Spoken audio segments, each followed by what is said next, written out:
Shalom, selamat pagi, selamat berjumpa kembali dalam Menara Doa Pagi setiap jam 5 pagi waktu Indonesia Barat. Mari siapkan hatimu, fokus. Kalau bisa Bapak Ibu fokus supaya saudara kusuk datang kepada Tuhan. Kalau bisa, kalaupun tidak sambil bawa mobil, sambil masak, boleh juga. Tapi paling baik saudara bisa kusuk, fokus dalam pujian penyembahan, fokus mendengarkan firman Allah. Mari kita berdoa. Bapa di sorga, dalam nama Tuhan Yesus, setiap kami yang datang dalam menara doa pagi ini, turunlah berkat kasih karunia Tuhan. Kuatkanlah setiap yang lemah, berilah pengharapan bagi yang putus asa, berilah mereka kesembuhan bagi yang sakit, berilah kemakmuran kesejahteraan bagi yang susah. Dalam Tuhan Yesus, lewat firman kami dikuatkan, dalam pujian penyembahan kami bisa berjumpa dengan Tuhan. Di dalam nama Tuhan Yesus kami berdoa. Amin. Kami membawa setiap hati kami Tuhan. Amin. Boleh Tuhan Yesus disegarkan oleh hadirat-Mu Bapa. Terima kasih Tuhan, terima kasih Yesus. Inilah rinduku kepadamu,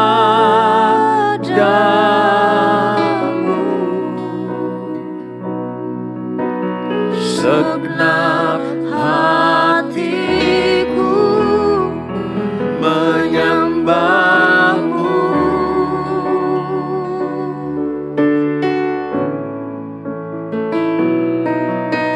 Seluruh hidupku memuji-Mu.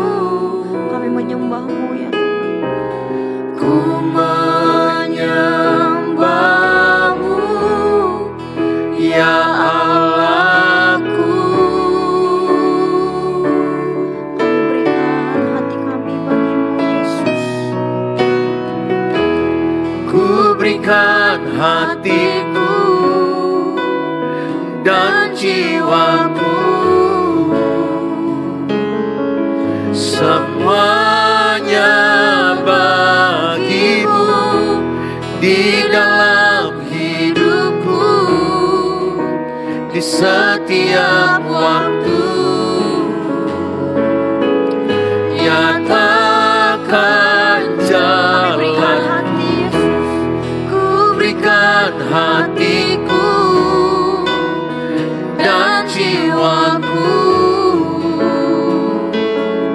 semuanya bagi-Mu di dalam hidupku, di setiap waktu.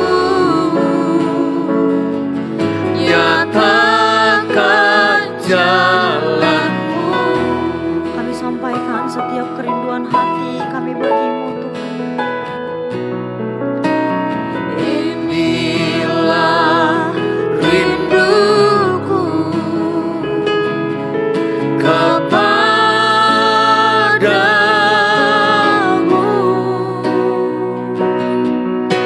segenap hatiku menyembah-Mu.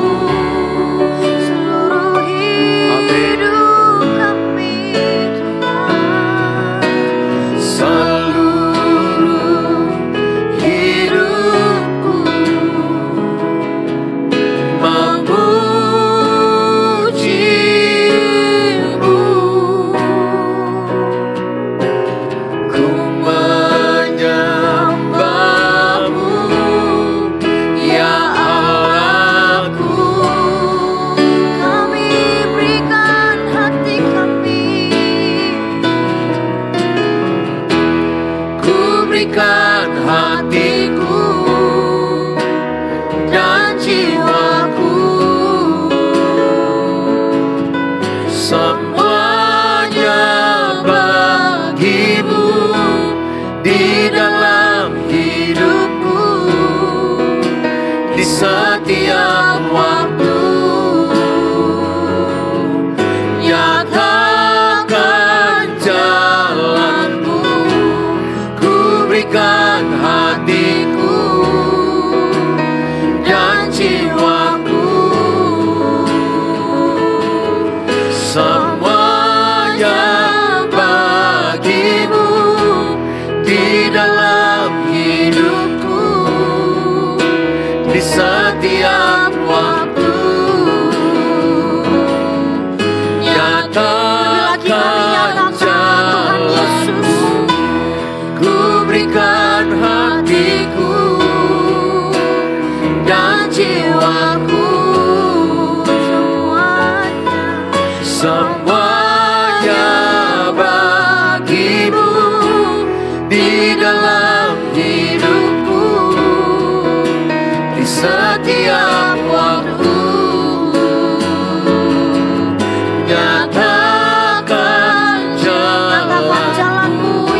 bersama Amin. kami Tuhan. Yang selalu setia bersamaku,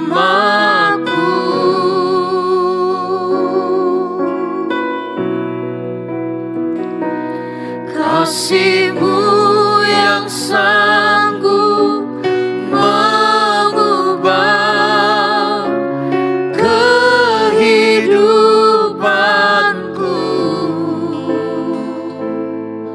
Sungguh ku berserah, sungguh ku percaya kuasa-Mu terlebih besar. Tuhanku terlebih besar. Tak pernah terlambat janji-Mu ya Tuhan menolong hidupku. Kuasa-Mu terlebih besar. Tuhanku terlebih besar. Tak pernah terlambat janji-Mu ya Tuhan pulihkan hidupku.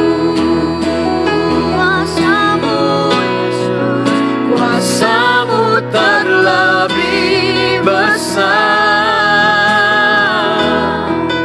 Tuhanku terlebih besar. Tak pernah terlambat janji-Mu ya Tuhan menolong hidupku. Yesus, kuasa-Mu terlebih besar. Tuhanku terlebih besar. Tak pernah terlambat janji-Mu ya Tuhan pulihkan hidupku. Lebih lagi kami katakan kuasa-Mu yang mengalir Tuhan Yesus. Kuasa-Mu terlebih besar. Tuhanku terlebih besar. Tak pernah terlambat janji-Mu ya Tuhan menolong hidupku. Kuasa-Mu terlebih besar. Tuhanku terlebih besar. Tak pernah terlambat janji-Mu ya Tuhan pulihkan hidupku. Tak pernah terlambat janji-Mu ya Tuhan pulihkan hidupku. Kami yakin Yesus, tak pernah terlambat janji-Mu ya Tuhan pulihkan hidupku. Mari sembah Tuhan, mari berdoa. Kau tinggalkan kami, kuasa-Mu terlebih besar. Tak pernah terlambat janji-Mu. Semua indah pada waktunya. Kami percaya semua indah pada waktunya. Kami percaya kepada kuasa-Mu. Semua indah pada waktunya.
kami percayakan Tuhan Yesus di dalam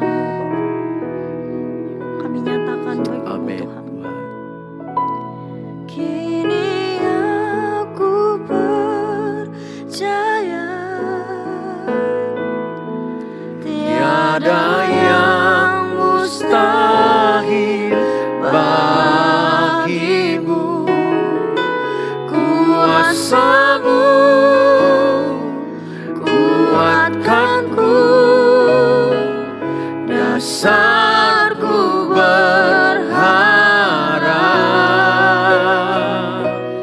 Kini aku berserah pada rancangan-Mu bagiku. Ku ikuti panggilan-Mu, ku kan setia sampai akhir hidupku. Kami nyatakan Kini aku percaya tiada yang mustahil bagimu, kuasa-Mu kuatkanku, dasarku berharap. Kini aku berserah pada rancangan-Mu bagiku. Ku ikuti panggilan-Mu, ku kan setia sampai akhir hidupku. lebih lagi kami katakan Yesus Tuhan, kami mau percaya. Kini aku percaya tiada yang mustahil bagimu, kuasa-Mu kuatkanku, dasarku berharap. Kini aku berserah pada rancangan-Mu bagiku.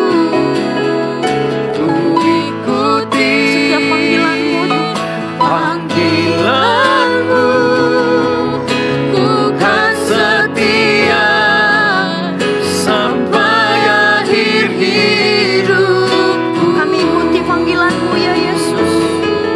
Ku ikuti panggilan-Mu, ku kan setia sampai akhir hidupku. Ini janji kami Tuhan. Ku ikuti panggilan-Mu, ku kan setia sampai akhir hidupku. Terima kasih Bapa, kami siapkan hati kami mendengarkan firman-Mu. Dalam Tuhan Yesus yang siap katakan, amin. Shalom Bapak Ibu, hari ini kita diberkati dengan firman Tuhan dengan tema masalah menjadi pintu dekat dengan Tuhan. Masalah menjadi pintu dekat dengan Tuhan.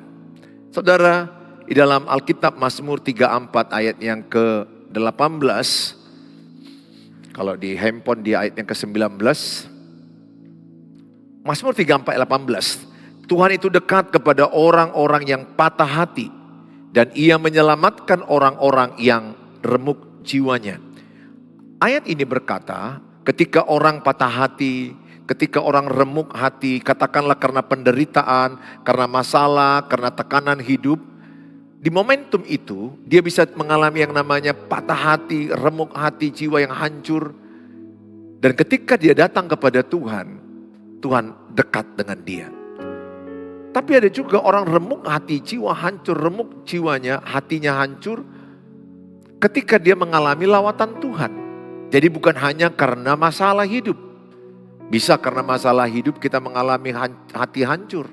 Tapi bisa juga orang mengalami hati hancur karena lawatan Tuhan dan jamahan Tuhan. Saudara, katakanlah masalah yang saudara alami membuat engkau hatimu hancur. Maka Tuhan katakan kepada Yosua, kuatkanlah hatimu, teguhkanlah hatimu. Tulis dalam kolom, saya kuatkan hatiku, saya teguhkan hatiku. Ingatlah, motivator yang terbaik bagi dirimu adalah dirimu sendiri dan Roh Kudus. Jangan berharap istrimu, suamimu, orang lain yang memotivasimu. Pasti akan kecewa. Harapkanlah Tuhan dengan dirimu. Tahukah saudara setiap pagi apa yang saya lakukan? Saya motivasi diri saya. Ketika saya berdoa, saya kuatkan diri saya.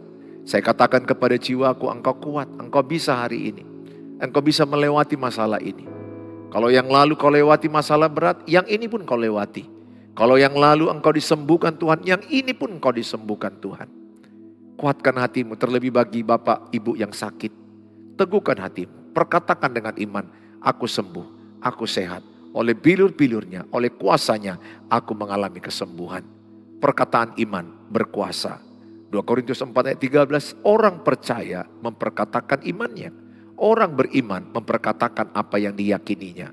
Perkatakan apa yang kau harapkan, perkatakan apa yang kau imani, perkatakan apa yang kau percayai. Percayalah sembuh, engkau akan sembuh. Percayalah bahwa anak-anakmu akan bertobat, maka anak-anakmu akan bertobat. Percayalah bahwa suamimu akan pulih dan anak-anakmu akan kembali bersama-sama engkau, bersatu kembali suami istri yang hancur, yang sudah pergi lari akan bisa dipulihkan Tuhan. Ingat Lukas 1 ayat 37, bagi Allah tidak ada yang mustahil. Markus 9 ayat 23, bagi orang percaya tidak ada yang tidak mungkin. Apapun masalahmu, apapun persoalanmu, jalani bersama Tuhan. Justru masalah itu mendekatkan diri kepada Tuhan. Katakan dalam kolom, semakin besar masalahku, semakin aku lebih dekat kepada Tuhan. Tulis dalam kolom, semakin ada masalahku, semakin aku lebih dekat kepada Tuhan.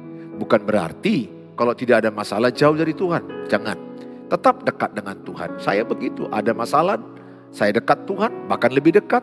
Tidak ada masalah, saya tetap dekat dengan Tuhan. Saya tetap berdoa, saya tetap baca Alkitab. Kenapa saat ada masalah kita penting lebih dekat? Namanya lagi ada tekanan, namanya lagi ada persoalan, namanya lagi ada sesuatu yang menindih hati kita. Kita butuh kekuatan ekstra. Sehingga kita butuh doa lebih banyak, baca Alkitab lebih banyak. Seperti ini, mendengarkan menara doa pagi ini. Ada banyak orang terberkati dengan menara doa pagi ini menghubungi saya. Yang berkata, Pak Pendeta di mobil aku dengar kok Bapak, sangat bagus. Saat aku masak aku dengar kembali menara doa pagi, kuulang-ulang kembali, sangat bagus. Daripada ibu memikirkan suami yang lari, memikirkan usaha yang tumpur, memikirkan masalah anak-anak yang melawan, memikirkan sakit penyakit, makin sakitlah. Kita memikirkan anak-anak yang melawan, makin melawan. Pikirkan firman, pikirkan janji Tuhan.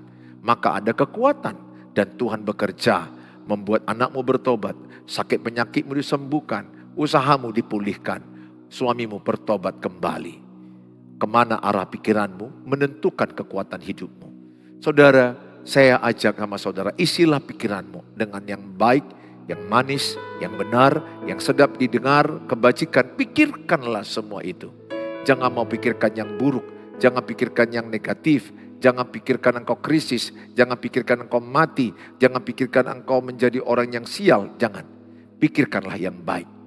Justru masalah itu sering dipakai Tuhan membuat kita berubah ke arah Kristus. Semakin serupa dengan Tuhan. Ingat, orang yang tidak punya masalah, imannya tidak bertumbuh.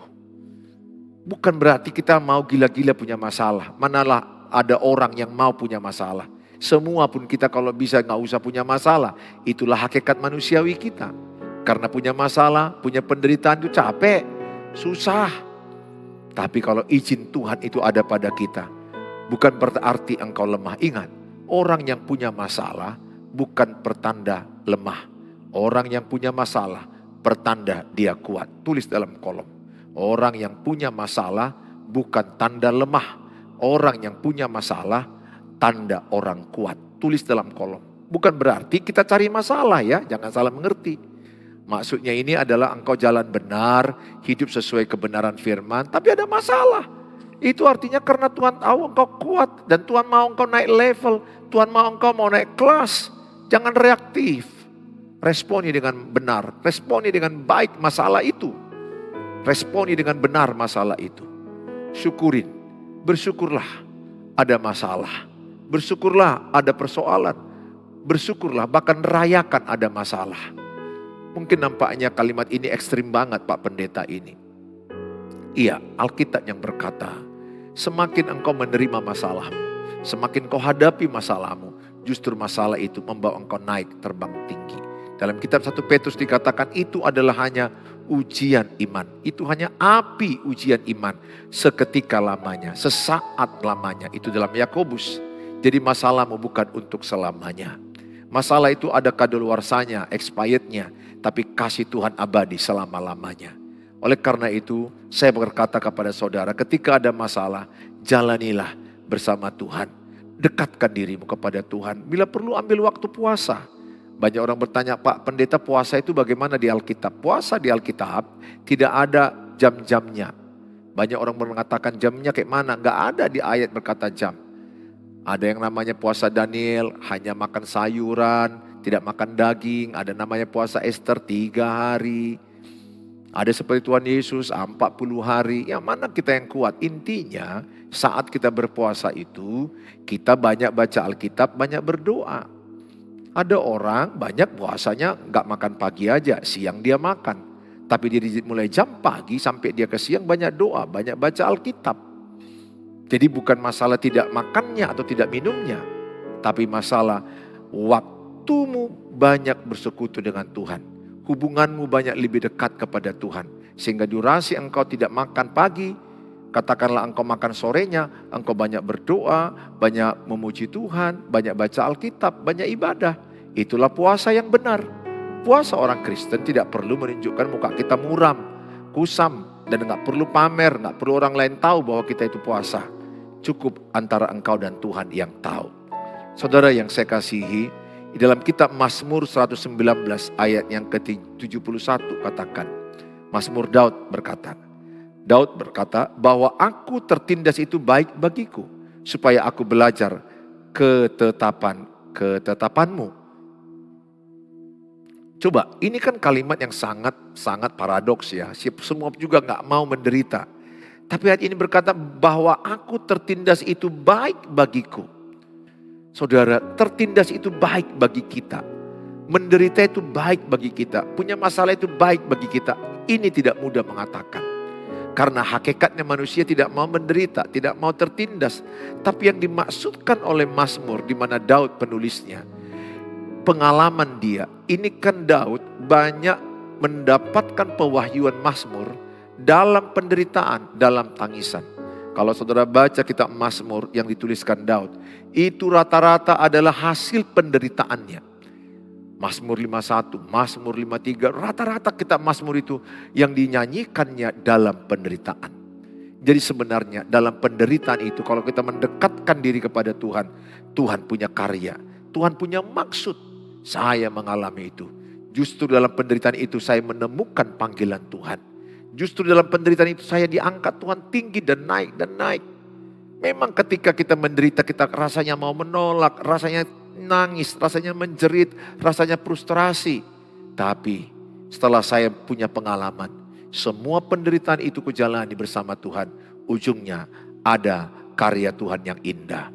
Tulis dalam kolom, di balik semua masalahku ada karya Tuhan yang indah. Tulis dalam kolom. Di balik semua masalahku, ada karya Tuhan yang indah. Mazmur 50 ayat 20 dikatakan, ada orang mereka-reka yang buruk kepada kita. Ada orang yang menginginkan kejatuhan kita. Tapi ada tangan Tuhan yang mau menaikkan engkau tinggi. Saudara, berfokuslah kepada Tuhan. Kalau engkau tertindas, dekatkan dirimu kepada Tuhan. Banyak berdoa, evaluasi hidup, evaluasi mana yang salah, tinggalkan. Rendahkan hatimu, buang dosa-dosamu, akui, tinggalkan. Tinggalkan, kalau mungkin selama ini hidup di dalam perzinahan, perselingkuhan, tinggalkan. Kata-kata kotor, kosong, sembrono, tinggalkan. Percaya, serahkan hidupmu kepada Tuhan. Semua pun kita gak ada yang sempurna. Tapi sepanjang kita mau mengaku kepada Tuhan, ada pengampunan, ada pemulihan dari Tuhan. Saya mengajak setiap saudara, ketika tertindas, ambillah waktu bertekun kepada Tuhan. Ketika tertindas, dekatkan dirimu kepada Tuhan. Baca Alkitab, berdoa. Sungguh-sungguh datang kepada Tuhan. Percayalah, justru saat tertindas itu iman kita lebih cepat tumbuh. Saya mencek ya, iman saya itu bertumbuh bukan hanya baca Alkitab, tapi jauh lebih bertumbuh ketika aku tertindas, menderita. Semua memang kita gak mau menderita, semua kita gak mau tertindas, semua kita gak punya mau masalah. Karena punya masalah itu capek, bisa letih.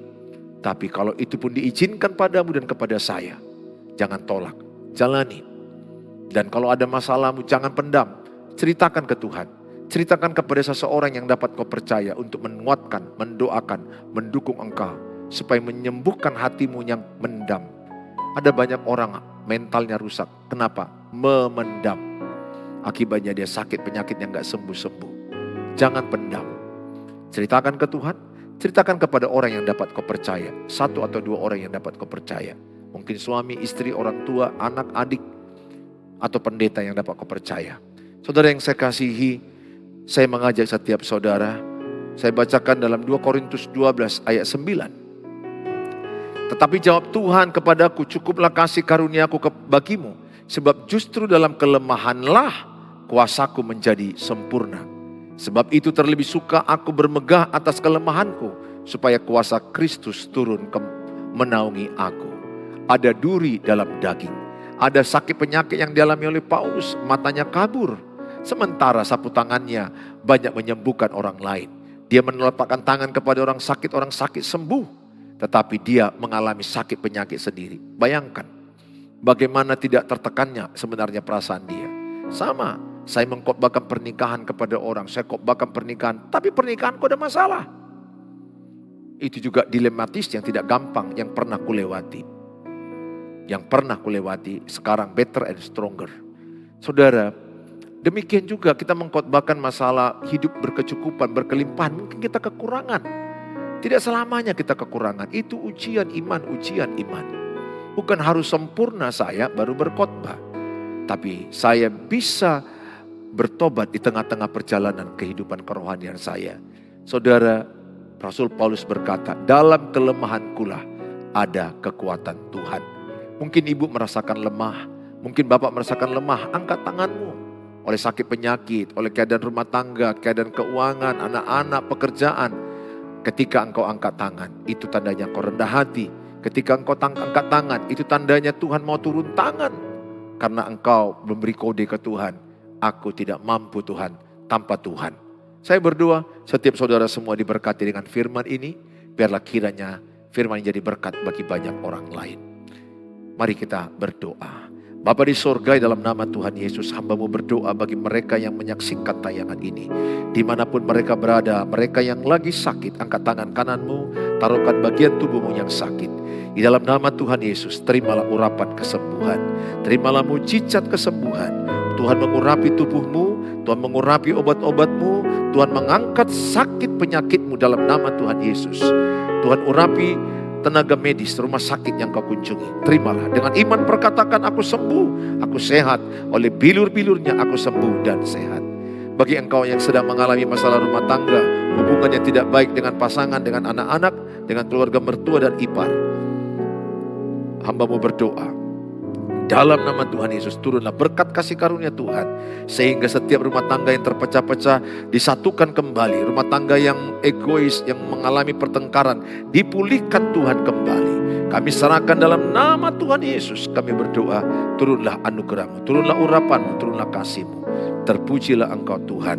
Di dalam nama Tuhan Yesus, Tuhan memberkati setiap rumah tangga yang terpecah, yang hancur, dipulihkan kembali.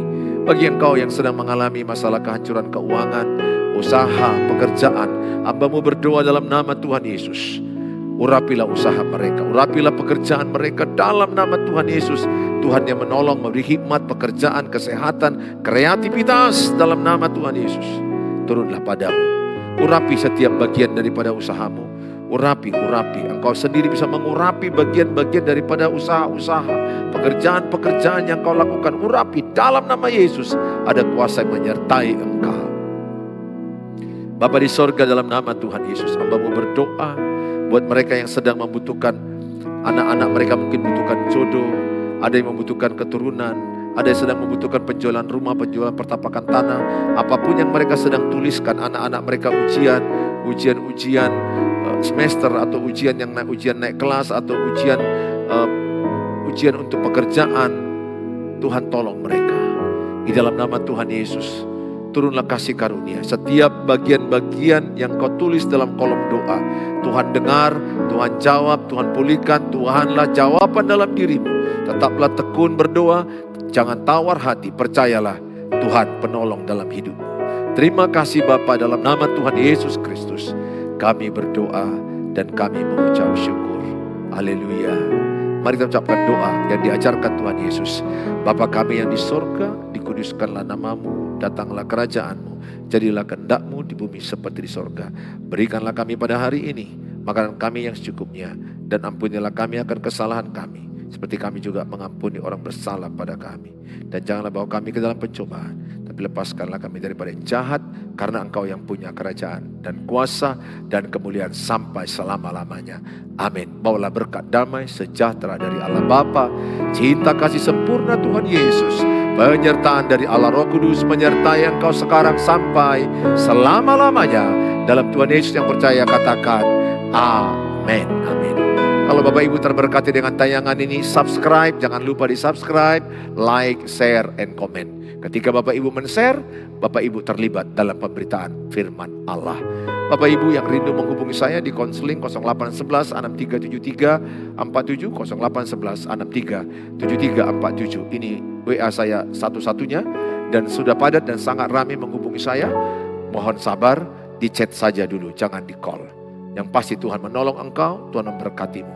Mau renungan harian, boleh diminta kepada saya yang rindu punya renungan harian. Bagi Bapak Ibu yang mau mendukung pelayanan hamba Tuhan, pelayanan gereja, pelayanan pemberitaan firman Tuhan seperti ini, menaburlah di dalam rekening ini.